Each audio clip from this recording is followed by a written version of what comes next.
Here we go. This is the Skip Bayless Show, episode 57. This, as always, is the Undisputed. This is everything I cannot share with you during the 2.5-hour debate show that is Undisputed. Today, I will tell you why what I went through with my parents growing up impacts my view of Ja Morant. And I'll tell you why I've probably fallen right back into the Dallas Cowboy trap. And I will tell you why Michael Jordan's failure as the owner and operator of the Charlotte Hornets has actually validated and exonerated me. And I will tell you why I have not given up on Lonzo Ball or Baker Mayfield.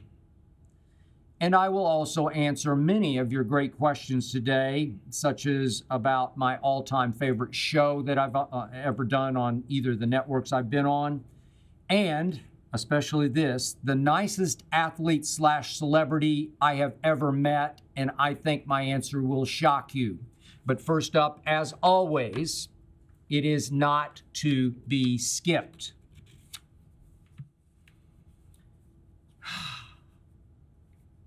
I must admit, I'm a little lost on what just happened with Ja Morant.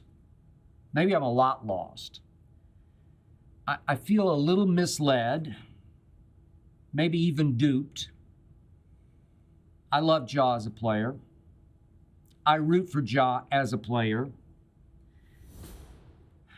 Now I'm trying to root for him as a person. As you know, fairly recently, Ja was involved in not 1, 2, or 3. He was involved in 5 different incidents, 3 of which involved guns, while the police were called, or at least notified, as a result of the other 2 incidents.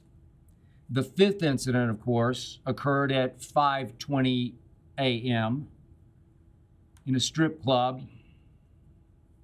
in Denver, Colorado, after Ja's Memphis Grizzlies had lost a big measuring stick of a Western Conference game to the Nuggets. Ja had played poorly in the second half of that game as his team had blown an 8-point halftime lead. And for some reason, Ja Morant appeared to be celebrating in an IG Live post that he chose to post. This wasn't cell phone video from some random onlooker. Ja chose to go live on Instagram and dangle a gun. He appeared to be intoxicated or in some altered state. The NBA confirmed that he was intoxicated. And the next morning I thought, oh man, is Commissioner Adam Silver ever going to drop the hammer on Ja Morant? This was just so brazen given the previous 4 incidents. People kept telling me, kept hearing from across the table from my partner, Shannon Sharp, Ja's just running with the wrong crowd. He's surrounding himself with the wrong people. But you had to start wondering if Ja had become one of those people. The Grizzlies, as you know, immediately suspended Ja for 2 games. Okay, 2 games. And Ja, then probably with some assistance and guidance from his agent or other advisors, quickly put out his own statement saying it was time for him to get the help he needs. Wow. I'm thinking, wow.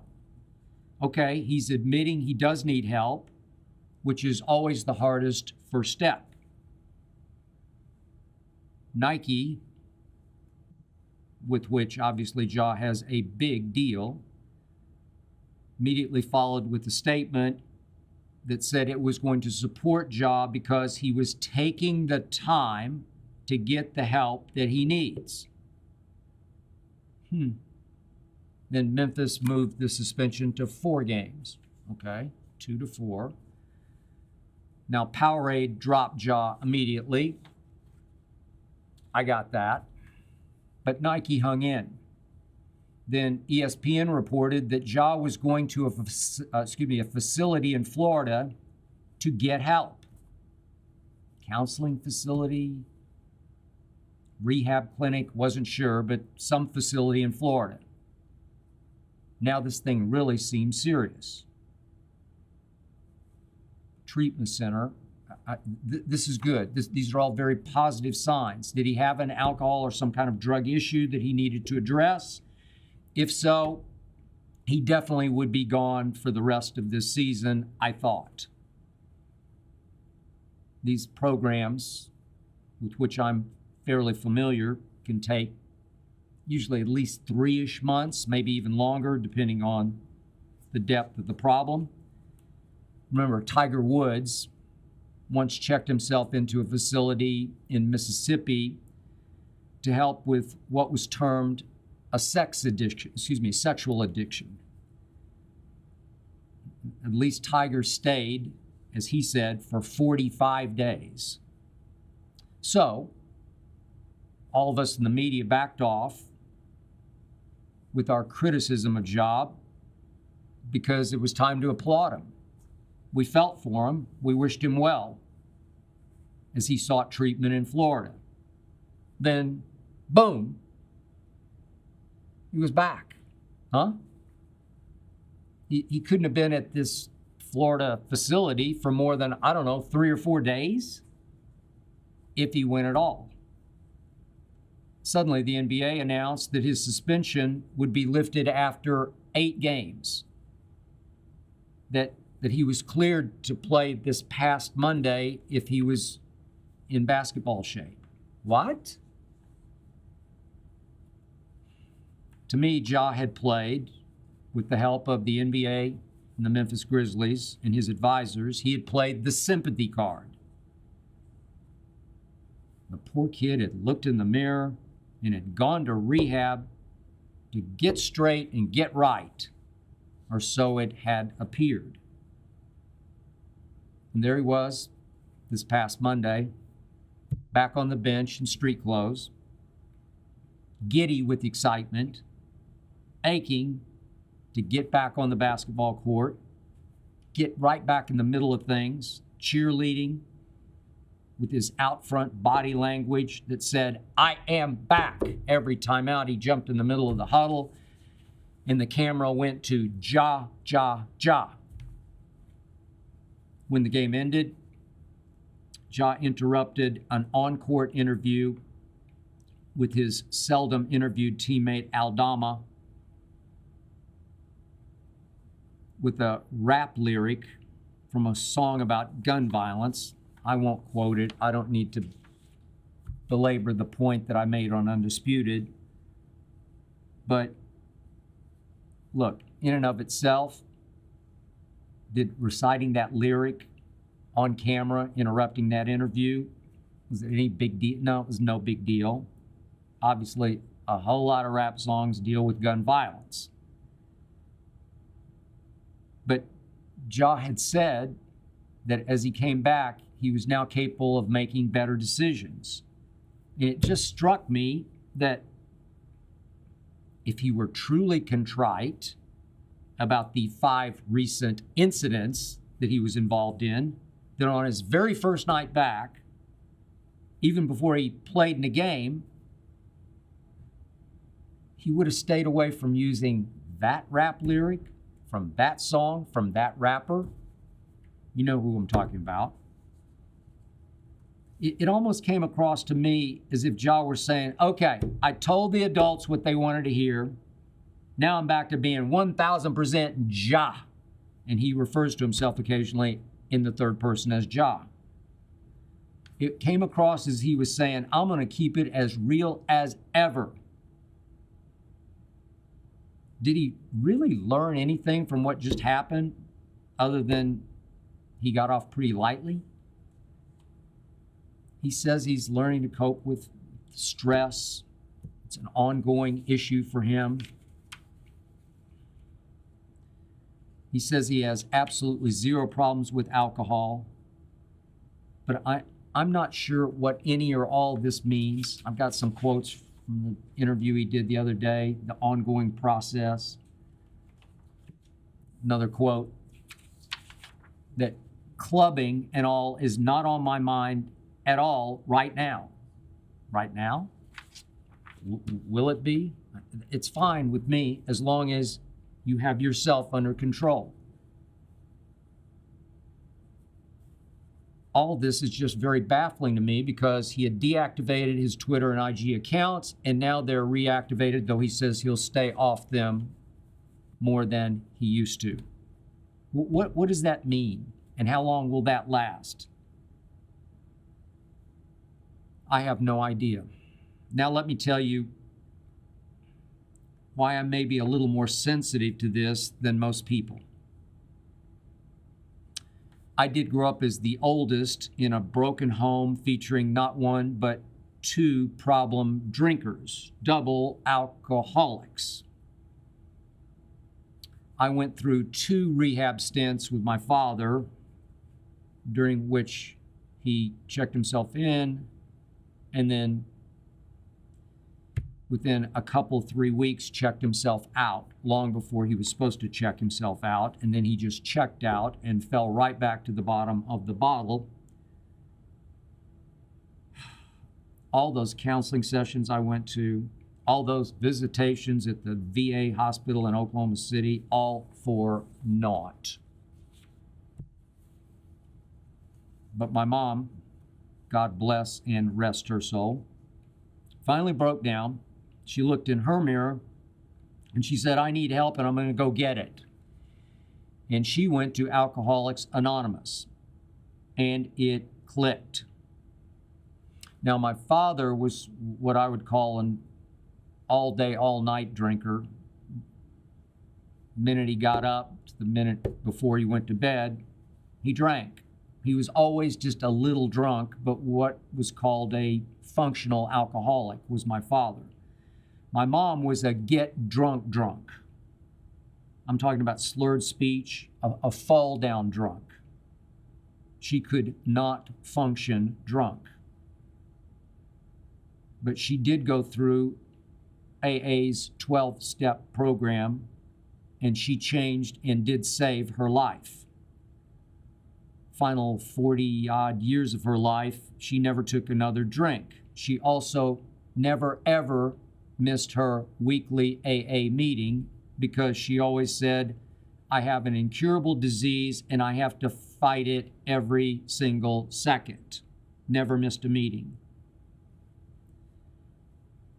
But when my mom finally finished her 12-step program, her 12-step recovery, it changed her dramatically. She was no longer the same woman I grew up with. Now, her name was Levita. The pre-AA Levita was a strikingly pretty woman with this huge life of the party, take over the room personality. She had extreme energy with an egomaniacal edge to her, the likes of which I'd never seen, vainest woman I ever knew. But she came out of that 12-step more subdued, more humble. Her charisma dimmed, not quite as lively as before, and definitely without her edge. It took her losing her edge so she didn't lose her life. My mother was a changed woman.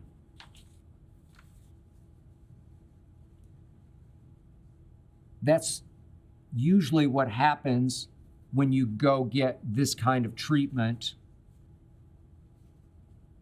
that takes more than 3 or 4 days. I believe that the 45 days that Tiger spent in treatment did change him. He lost some of his edge. he gained some humility. He turned into a much nicer guy after those 45 days. Monday night, I did not sense that Ja had changed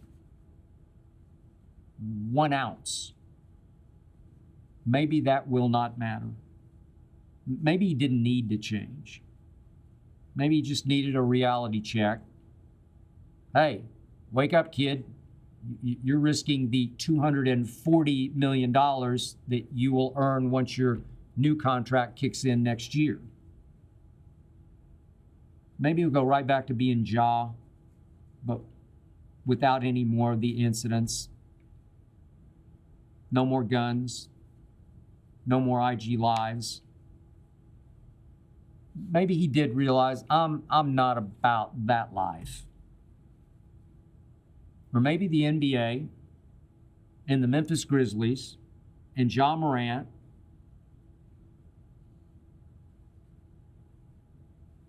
and the people around him just got away with quickly getting him off the hook by duping us all into believing he had checked into a treatment center in Florida to take the time to get the help he needs.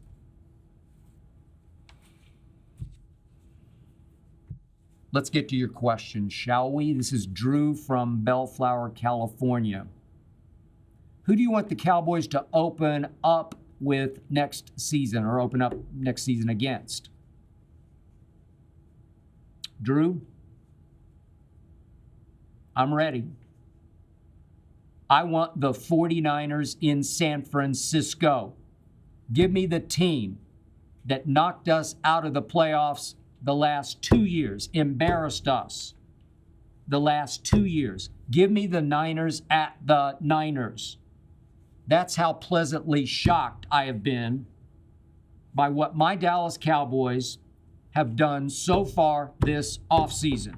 They never do anything in the offseason. As you know, Jerry Jones' mantra is, we build through the draft. That's because Jerry gets to run the draft. That's because Jerry has final say on every single draft pick. That's because Jerry Jones can go to dinner with his friends in Big D and say, yeah, I knew that kid could play. And I must tell you, they have been very, very good in picking players. Over the last 10, 12 years, Cowboys and Chiefs have been 1-2, 2-1 in success in picking players in the draft. Yet, I just witnessed Jerry Jones preserve his mission statement, we build through the draft, while dramatically improving his team that did win a playoff game this past season without spending much more than pennies in free agency. There was no big plunge. So forgive me for waving my metallic blue pom-poms today, but I've been euphorically blindsided by what my Cowboys have pulled off while keeping a draft pick in every single round.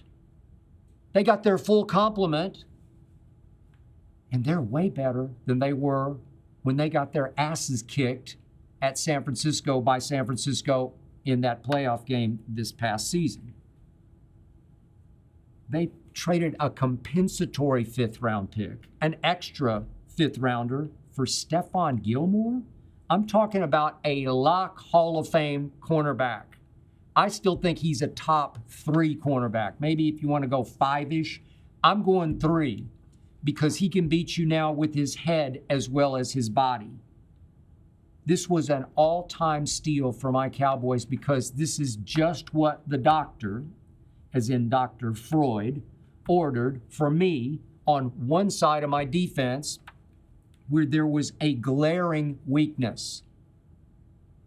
There was a ruptured Achilles heel. There was no other cornerback opposite Trevon Diggs, who's, by the way, one of the biggest cluers in pro football, as in gamblers, as in guessers, as in I might pick six you or you might 6-point me. I needed solid. I needed stable. I needed credible. I needed Hall of Fame bound. I needed trustworthy. I needed dependable. And I got Stephon Gilmore, and I've always been a big fan of Stephon. It reminds me of when Darrelle Revis went to the Patriots 2014 for that 1 year later in his career, and all they did was go win a Super Bowl. Huh, you're kidding me. And he makes only $8 million a year? And you stole him for just the extra fifth rounder? And then you turned right around and for another extra fifth rounder and a sixth rounder next year, you stole a legit, proven deep threat? Another gaping hole, another glaring weakness. Filled, fixed, done, over with. Brandon Cooks, a Cowboy? The same Brandon Cooks who has the pedigree of being on one team that went to a Super Bowl 1 year and then another team that went to the Super Bowl the next year. That Brandon Cooks. He is nothing but productive. He once ran a 4.3. He's 29 years of age. I think he's still on the backside of his prime, but still in his prime. Maybe he runs 4.4 now. But he can fly, and he knows how, and he knows why. And when the ball gets near him, he catches it. This will change life for Dak Prescott, who did not have that piece to the puzzle last year. And wait a minute, Houston says, oh, okay, we'll help here because we will pay $6 million of the 18 he's owed. So Dallas only has to pay $12 million? Are you kidding me? Then the Cowboys continued to amaze me. They've kept the four biggest free agent pieces to their defense. So these are players I thought could all be gone. I'll just call it three. I'm going to be conservative. I'll call it three key pieces here: Donovan Wilson, Leighton Vander Esch, Dante Fowler. Back.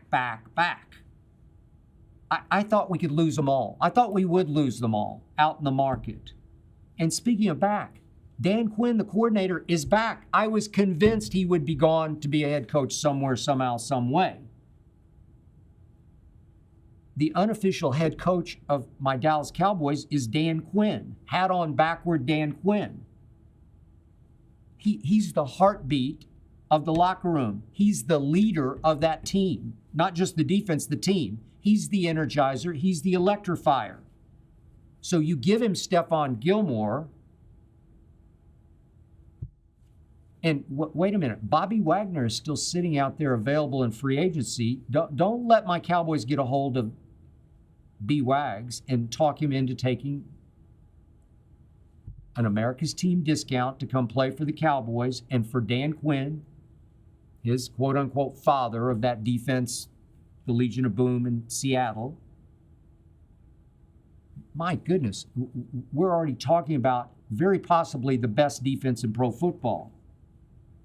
But yes, I get it. I know what you're saying. I'm still stuck with Dak. I was the first one to say I'm done with Dak. I'm stuck with please drop the Mike McCarthy. I get it. Mike McCarthy just ran Kellen Winslow out of town all the way out here to LA to the Chargers. Mike McCarthy won the power struggle. He did take over. He will call plays as he did for 13 years in Green Bay. I don't know. Maybe a fresh pair of eyes will help. Maybe now he'll actually do something for my football team. But I've used it on Undisputed, and I'm going to use it again here today on this show. The cliche, a great cliche, a rising tide lifts all boats. It just might lift Dak's boat. Please drop the Mike's boat.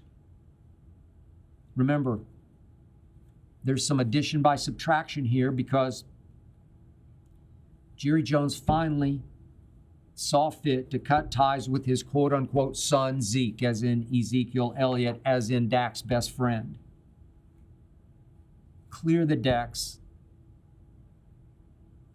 Change the scenery in the locker room. Zeke had become a team leader. But where had we gone with Zeke? Nowhere to speak of. Ronald Jones was signed for, I don't know, bargain basement. He made 1.5 at Kansas City last year, but he's a pro's pro. Ronald Jones grew up in the area right around where Cowboys headquarters is in Frisco. He went to McKinney North. He's a great high school player. Went to USC, high second-round pick, 38th overall. He will give you an honest day's work. He will be better. Ronald Jones will be better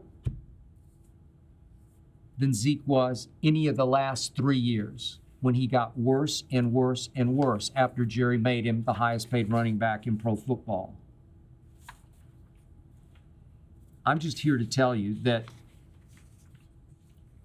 without Zeke, all of a sudden the carries will be flipped, and Tony Pollard, who's coming off surgery, but they say he's going to be 100% fine for training camp.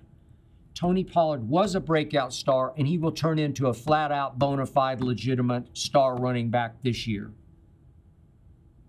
Another Pro Bowl season, and yet the carries will be flipped because I'm looking at the carries from last year. Zeke toted the rock 231 times to Pollard's 193. That's plus 38 for Zeke. That's just flat out wrong. That's going to change. Now Pollard will have the football in his hands 250 odd times. He'll catch it another 20, 30 times, 30 times probably. And Rojo will be the complimentary back. Malik Davis will be another complimentary in the stable of backs. I like the way this shapes up. I remind you, Rojo almost ran for 1,000 yards the year that Tampa, in the pandemic, went on to win the Super Bowl. Man, I'm starting to love this team. And by the way, speaking of drafts, don't let Jerry Jones see fit to draft a Dalton that we lost, Dalton Schultz, we lost to obviously the Texans, but don't let him see fit to draft another Dalton named Kincaid out of Utah. I love Dalton Kincaid. He's got some Kelsey in him.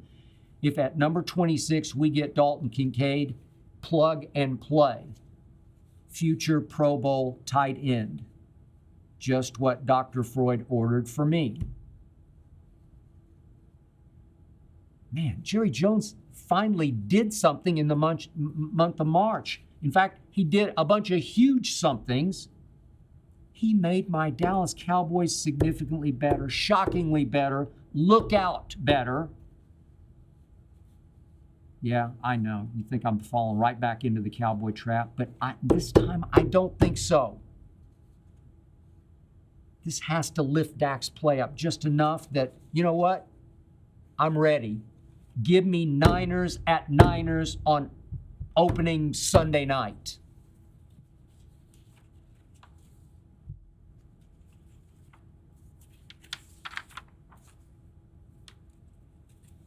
This is Alan from Redondo Beach, California, not far from where I sit. What is the greatest game in Cowboys history? Now, that's an interesting question. Unfortunately, maybe fittingly, the first two games that popped to mind were both Cowboy losses. I'm talking to Pittsburgh in Super Bowl 13, 35-31 Steelers. Great game, greatest collection of stars I've ever seen on one football field, but we lost. And then, of course, early 1982, January of 82, at 49ers. Speaking of, the catch game, Joe Montana to Dwight Clark. 49ers won or stole that game 28-27. Those are great games. But if you're talking about, for me personally, the greatest Cowboy fan game, just for me personally, the one that gave me the greatest joy and satisfaction occurred, this is probably before your time, but look it up, Thanksgiving afternoon of 1974.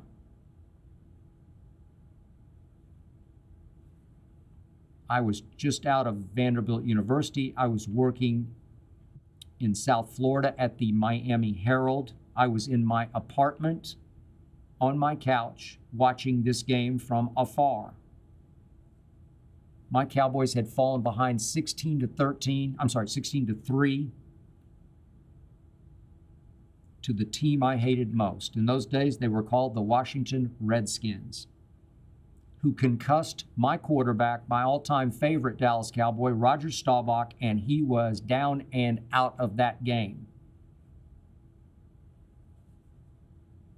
And here came some kid named Clint Longley, a rookie out of Abilene Christian,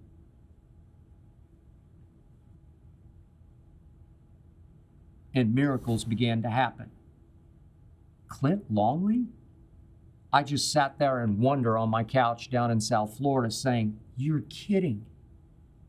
It's a 35-yard touchdown pass to a guy I got to know very well, Billy Joe Dupree. And that set up what happened with 28 seconds left.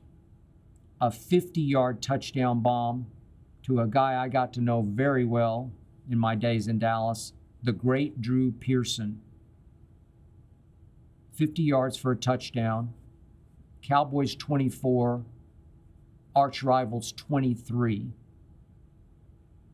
Thanks to Clint Longley? You're kidding. Never in my life have I enjoyed a game more than I enjoyed that Dallas Cowboy game. It was a little more than a year later, as a footnote to this story, that Clint Longley in Cowboy training camp, Thousand Oaks, California, this was on August 30 of 1976, he sucker punched the great Roger Staubach in the locker room. Maybe it's legend that has it, but I was told that Roger subsequently took him outside and beat the you-know-what out of him. But for sure, Longley sucker punched Roger. He was suspended and soon traded, bizarrely, for a draft pick that helped the Cowboys vault all the way up to number 2 in the next draft and take Tony Dorsett. All's well that ended very well. Now, 2 other quick footnotes. The player that Drew Pearson ran past for the rival then Redskins was a player out of my school, Vanderbilt University, that I knew very well named Ken Stone, a young defensive back, a safety for that Washington team. Very weird, as I sat on my couch down in South Florida. Beside me on the couch in South Florida was my childhood sweetheart. We had been broken up for a while. She was still a senior at Vanderbilt. We had just gotten back together. She had come down to South Florida to Miami for Thanksgiving. And that night, I proposed to her. We did get married. It was not a great idea. We didn't make it. We grew apart. But we had basically grown up together. We were together all the way through junior high and high school and college. And she was my best friend through some very tough times. And I still love and appreciate her.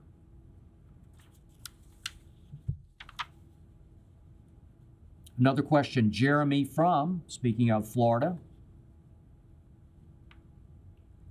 If you think you've done over 5,000 shows, which one would you consider your favorite? Good question. I got 2, both based on record ratings, because my life is based on ratings. My very existence hinges upon ratings. First one occurred on December the 12th of 2011.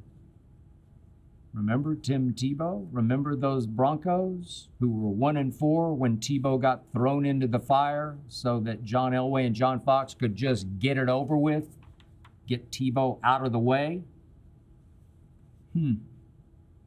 Tebow won his first game at Miami, then went on a run, an 8-game run in which he won 7 of those next 8 games.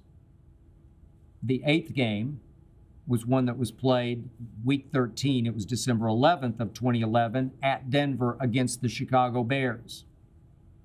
You remember the game?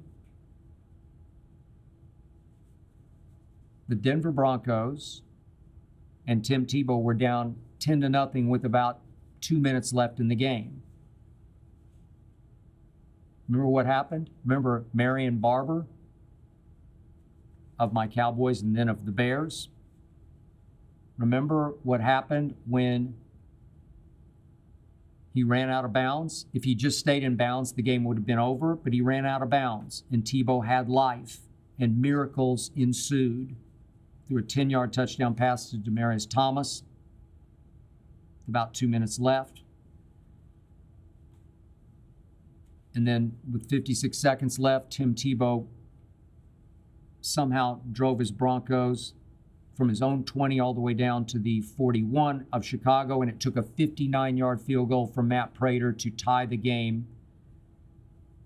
And Tebow took it over in overtime and drove for another field goal, this one 51 yards, and they won 13-10. I had never, ever seen anything like it. I'm not sure anybody else had either. The following day, on First Take, we did a ratings number that I'm pretty sure has never, ever been done on then ESPN2 and will never, ever be done by any show that's a studio show, anything other than games. Games will outdo the studio shows, but no studio show is ever going to do that kind of number on what was called E2. We threw a party. We celebrated. But what I loved the most was seeing my friend Stephen A. Smith's face, not a Tebow fan, that next day on that Monday. And then I must admit, I loved it just as much, if not more, seeing Stephen A.'s face after Tebow threw that touchdown pass in overtime to Demaryius Thomas in that home playoff win over Pittsburgh. But this game, the Chicago game, was the record ratings game. Thank you, Tim Tebow. My second all-time favorite show occurred on this network here at FS1. It wasn't this past year's Dallas-San Francisco playoff game. It was the one 2 seasons back, the one in Dallas, won by San Francisco 23-17. Remember the final play of the game? Dak escaped up the middle for 17 yards. The umpire was a little late getting home to spot the football. He got tangled up between players as he tried to step through, and they could not get the ball snapped in time to take one last shot at the end zone. And I went pretty nuts. The next day, I had to do the show from home, from my living room, because I had COVID. I had it pretty bad on that day. That was a rough one. But what a great day it was for Undisputed. We set an FS1 ratings record. I actually have a plaque commemorating that ratings record that Ernestine and I have actually put down in the floor, into the carpet, in the very spot that I sat on a chair and did that show that day. Thank you, Dallas Cowboys. This is JR from LA, who asks, what would be the answer to a $1,000 Jeopardy question? Who is Skip Bayless? This might just be the cleverest question I have ever been asked on this show. Jeopardy is our favorite show because nearly every Friday night, Ernestine and I, as I've said before, watch usually 5 in a row. We fast forward through the commercials. They're all taped, obviously. If you don't know Jeopardy, you have to answer the clue that's revealed with a question. So for me, I guess the clue would be, he has long been America's most controversial sports commentator and can be seen daily on FS1's Undisputed. The answer would be, of course, who is Skip Bayless? Yet, my guess would be that probably none of the three contestants would know or ring in, and the buzzer would buzz, and I would be humiliated. This topic is about to be about Michael Jordan and about a phenomenon I have fought my entire career. But let me go a little back in time, give you a little bit of a flashback, because my first encounter with this phenomenon came long ago, courtesy of my all-time favorite Dallas Cowboy interview. You might or might not remember Charlie Waters. Charlie Waters, all-pro safety opposite Cliff Harris. Maybe you know him from his days as the defensive coordinator for the Denver Broncos. Then he went to Oregon where he was the DC. I called Charlie back in those days that I covered the Cowboys their poet laureate, not laureate, laureate as in lasso as in cowboy. When it came to answering media questions, Charlie Waters was a soulful poet, so deep, so passionate about football and life. He's married to an actress/model, and he could have been a leading man himself in Hollywood. He was easily the biggest heartthrob on that star-studded America's team that did win 2 Super Bowls and played in 3 others. Charlie, you might or might not remember, played quarterback and then receiver at Clemson before he was drafted in the 3rd round by Dallas and converted into first to cornerback. That didn't work, and then to safety, and that really, really worked. If I could have played football, I would have been Charlie Waters.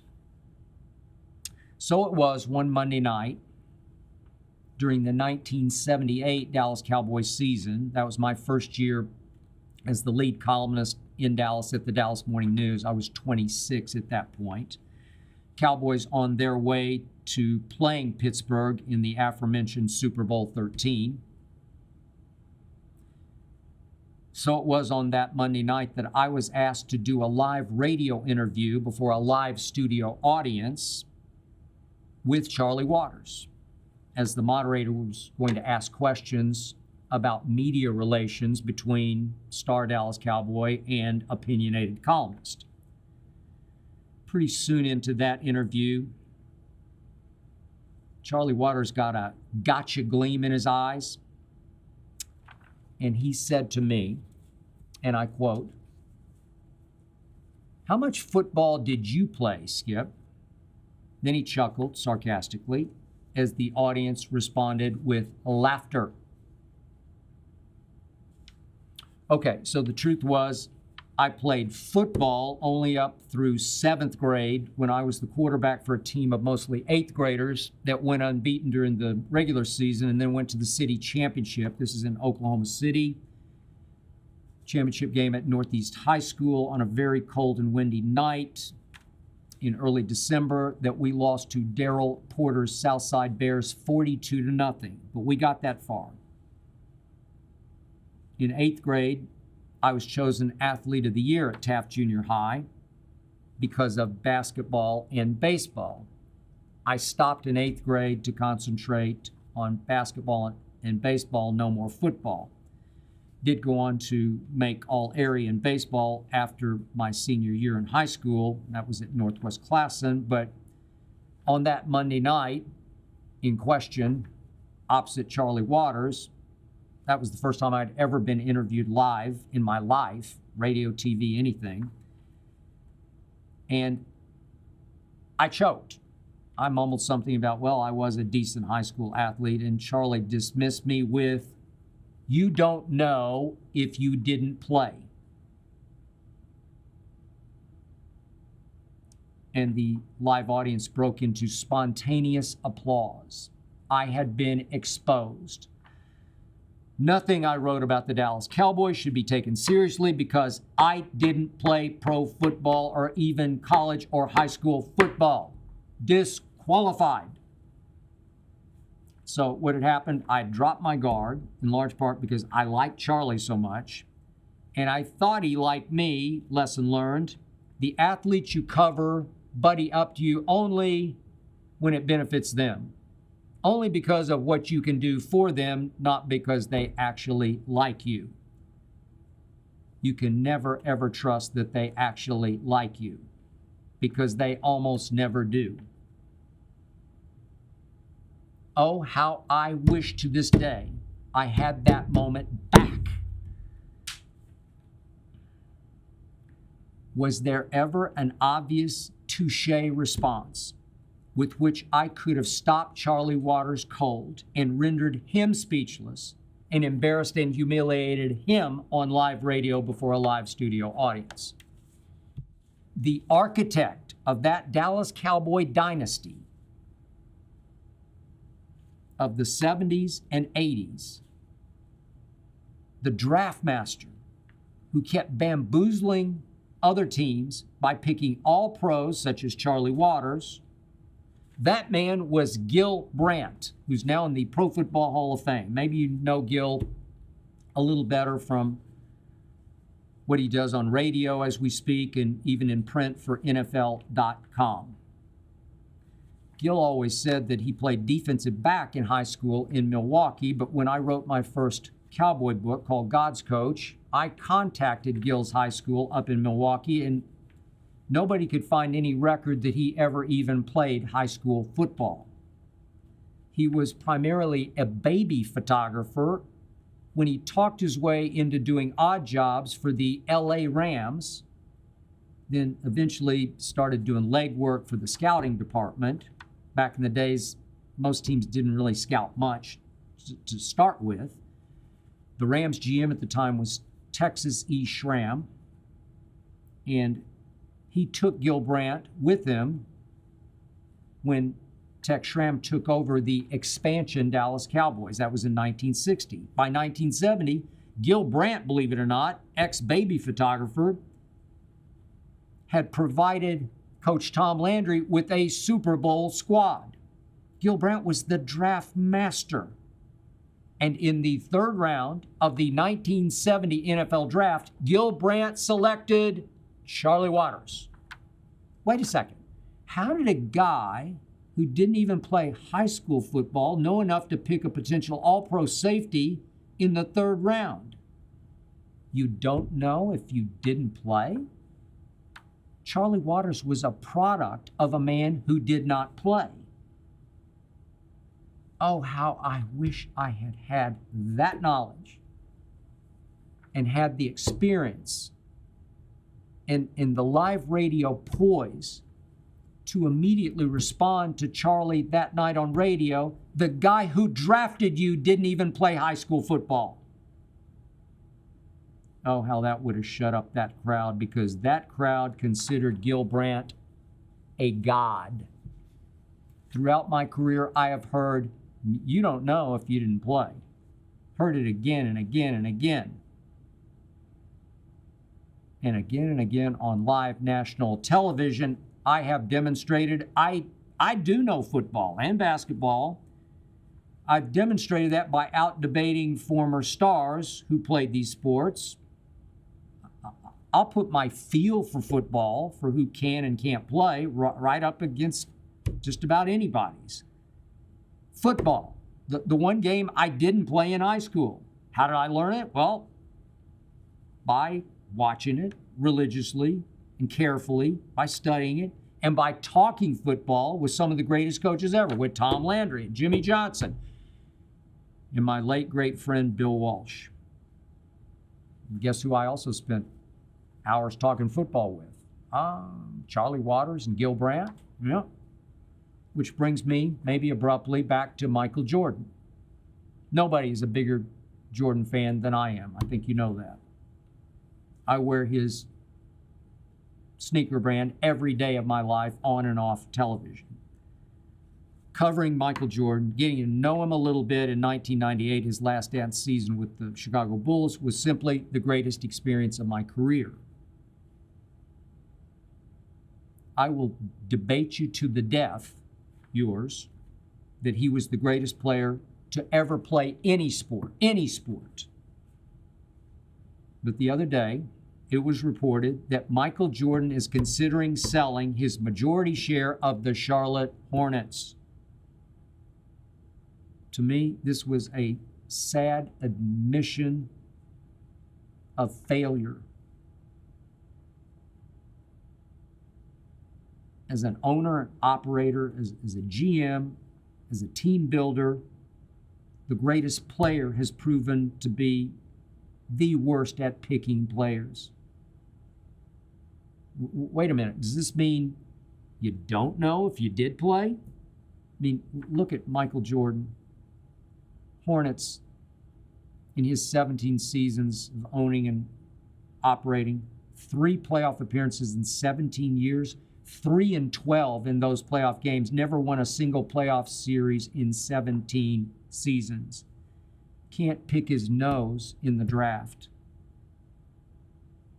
I mean, Adam Morrison over Brandon Roy? Michael Kidd-Gilchrist over Damian Lillard? Cody Zeller over Giannis?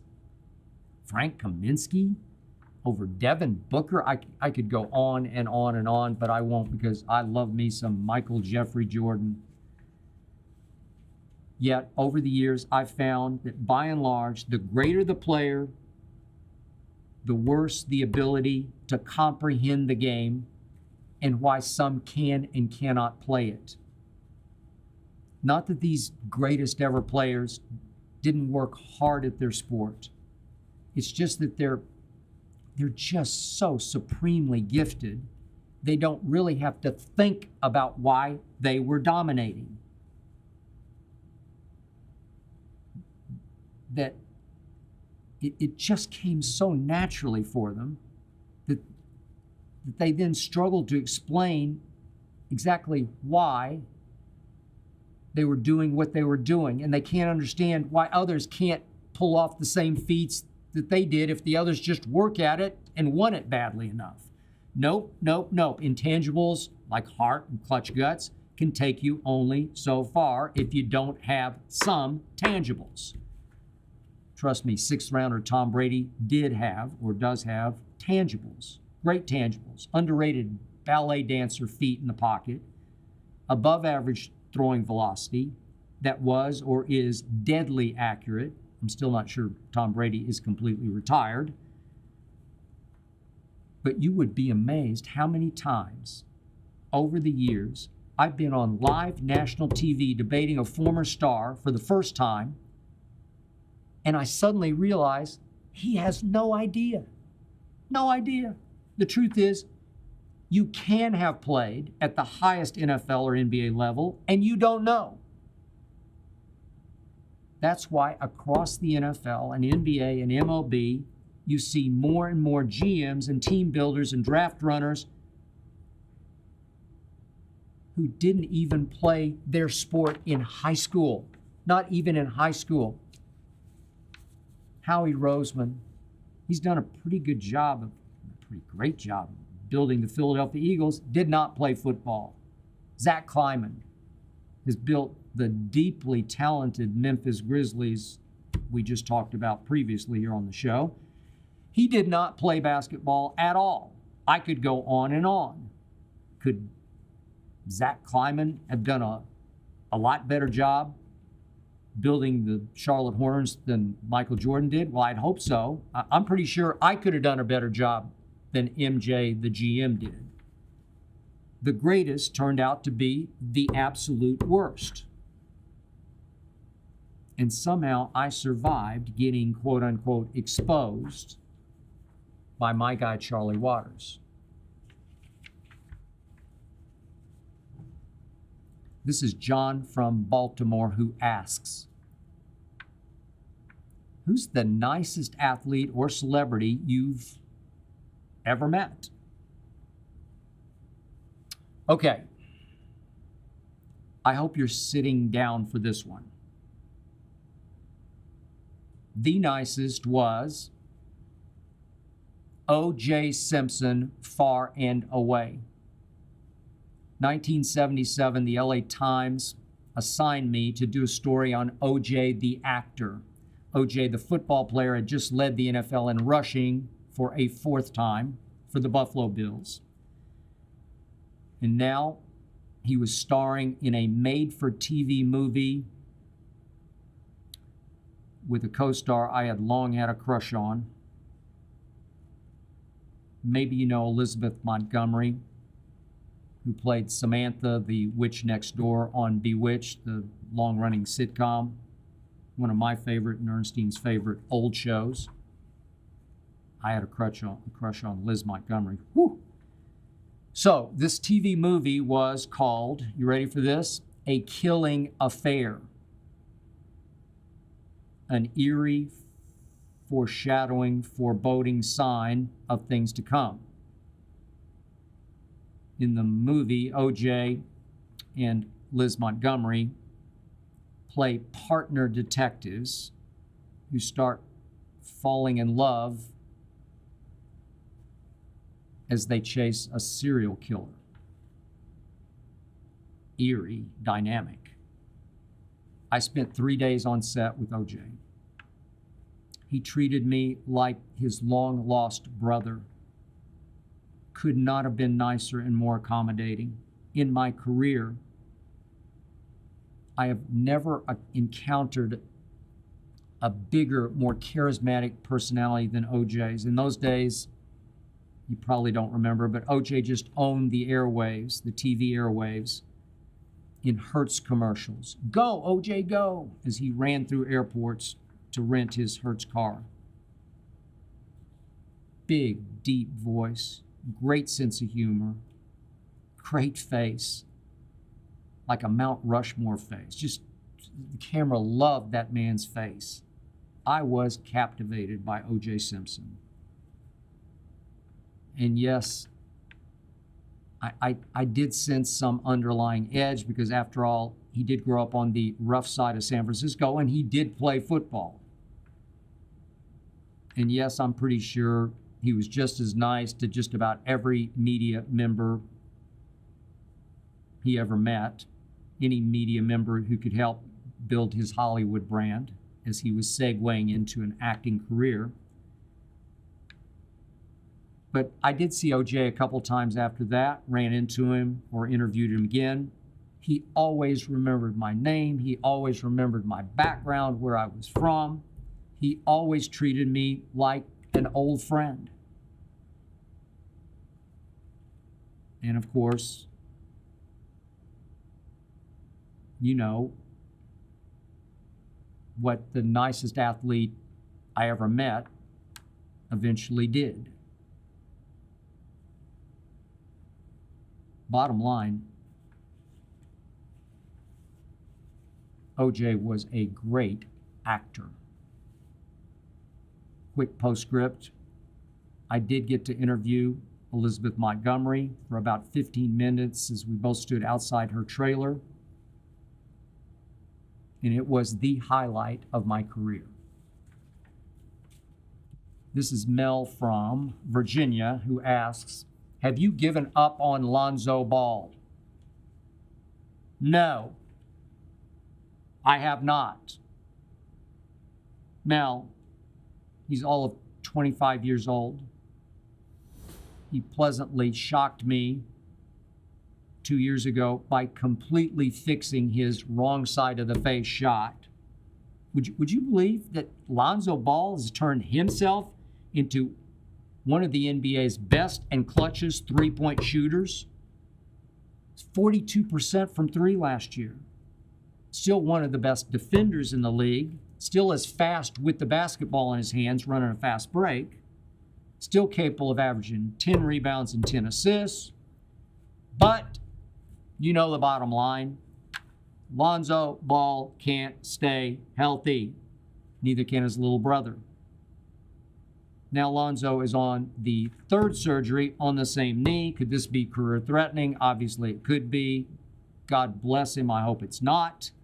Lonzo Ball has missed 138 of his possible 390 NBA games. That's 35% of the games he has missed. LaMelo Ball has missed 76 of 226, a possible 226. That's 34% of the games he has missed. 35% for Lonzo, 34% for LaMelo. I know their father pretty well. LeVar, such a tough guy, straight out of Compton. College tight end, tried out for the Jets, power forward in basketball. LeVar's got some badass in him. Now, his middle son seemed like the toughest of the three. I'm talking about physically and mentally. But the oldest and the youngest play with more finesse than force.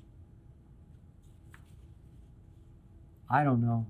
Maybe it has a little bit to do with them being a little too spoiled with a pretty privileged upbringing in Chino Hills. All I know for sure is if Lonzo can't get and stay healthy, then obviously I'll have no choice but to give up on him. But I am still hanging in. Alex from Lansing, Michigan. I'm going to give you the last word in the last question. Why would you bet on Baker Mayfield on one fourth quarter drive from the Rams? Alex, I don't like your question, but I do love that it represents the majority view of Baker Mayfield, the NFL's wrestling villain. I get it. He can be smarmy and cocky and show-offy. Again and again, I've had to say on Undisputed, no, Baker, no. It's a bad look, it's a bad idea, more bad publicity. I get all that. But Alex, Baker Mayfield has done so much more than one fourth quarter drive for last year's Rams. The Baker hate is so thick out there right now. It's so toxic. It's just unfairly overwhelming and obliterating all that he has accomplished. And he's accomplished a whole lot. Just drives me nuts. Yes, I was one of the few, I don't know, maybe the only media member who said Baker should go number one overall. And Browns GM John Dorsey took him number one.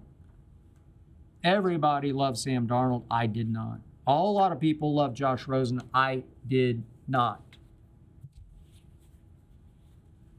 I did watch every snap that Baker Mayfield played at the University of Oklahoma because, as you know, I grew up an Oklahoma fan in Oklahoma City. But, again, for the record, Jason White, Sam Bradford, they won Heisman trophies. I said do not draft either one. I was right. But here came Heisman winners, Baker and Kyler. Yes. Kyler obviously more talented, but Baker had a whip of an arm, high football IQ, underrated escapability, and fire. He played with such fire that it lit that whole Sooners team, which finally lost in double overtime of the national semifinal to a loaded Georgia team. And that was with the worst college football playoff defense I had ever seen for those Oklahoma Sooners. I don't know how Baker rose above it, but he did. They called him the Pied Piper because those players would follow him. So what happened with the Browns that first year? Wasn't even allowed to start the first 3 games, and he yet wound up winning 7 games for a team that went 0-16 the year before. He was the runner-up to Saquon for Rookie of the Year. Do you remember that, Alex? I do. I might be the only one. Baker did struggle with Odell, who's a close friend. He force-fed him the ball. Odell kept getting hurt, had 3 different surgeries in Cleveland. It was a disaster. But what happened when Odell did go down, tearing his Achilles, that he's now coming back from a second time, but the first time he tore it in 2020, what happened? Baker goes on that 11-game tear, 20 touchdowns to 3 interceptions. Cleveland won its first playoff game since 1994 by beating arch rival Pittsburgh in Pittsburgh. Baker was sensational in that stretch, graded fourth best quarterback by Pro Football Focus in that stretch in the NFL. Does anyone but me remember that? I think not. Does anyone remember last year's opener at Carolina against Baker's former team, the Browns? In the fourth quarter of that game, Baker Mayfield of the Carolina Panthers caught fire against his old team. He threw for 131 yards in just the fourth quarter. He brought his Panthers all the way back to lead 24-23. He was sensational. It took a bad call and a badly missed call to set up a 58-yard field goal that won the game for Cleveland. Remember? No, because Baker hate has expunged all memory of great Baker.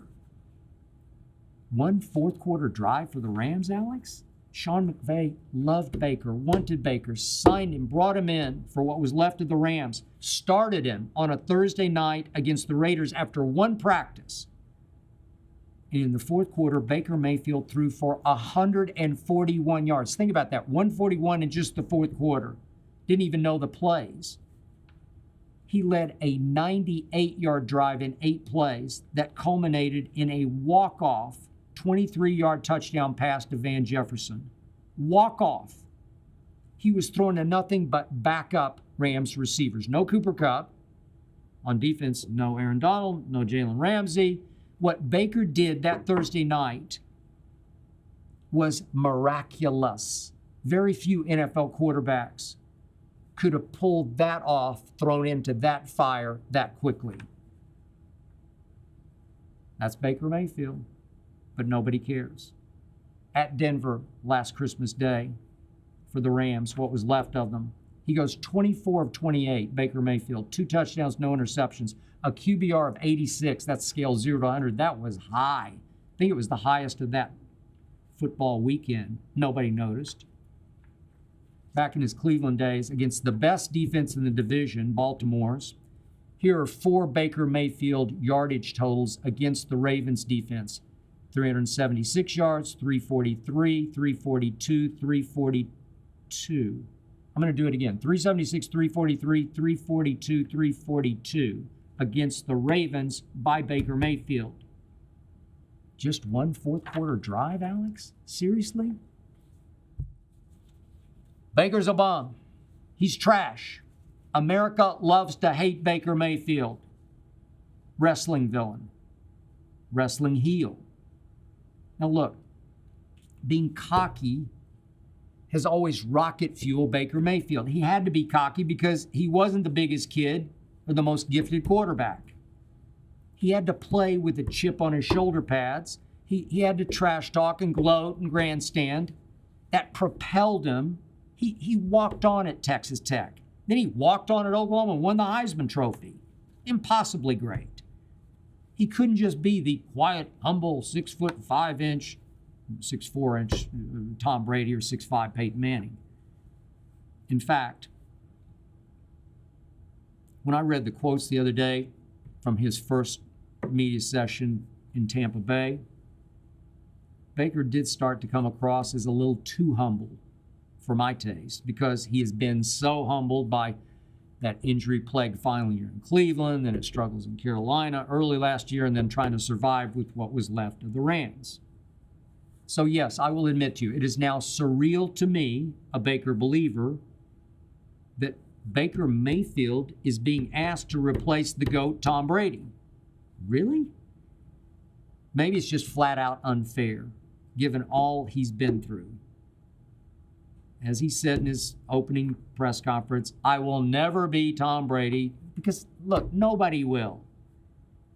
But Baker Mayfield can still be pretty great. He can be a pretty great Baker Mayfield. He's only 27 years of age, because he often has been pretty great in the National Football League. Would you believe this will be his 8th head coach and his 7th offensive coordinator? I don't know. Who knows? Maybe this time it'll click. Maybe it won't. But as Baker said the other day, I've played a lot of ball. Has he? Baker Mayfield has started 72 NFL games. He started 48 college games. That's a lot of ball. And he has a lot of ball left to play. I like his chances in Tampa. But maybe I'm the last man on earth who still believes in Baker Mayfield. That's it for episode 57. Thank you for listening and or watching. Thanks to Jonathan Berger and his All-Pro team for making this show go. Thanks to Tyler Korn for producing. Please remember, Undisputed every weekday, 9:30 to noon Eastern. The Skip Bayless Show, every week.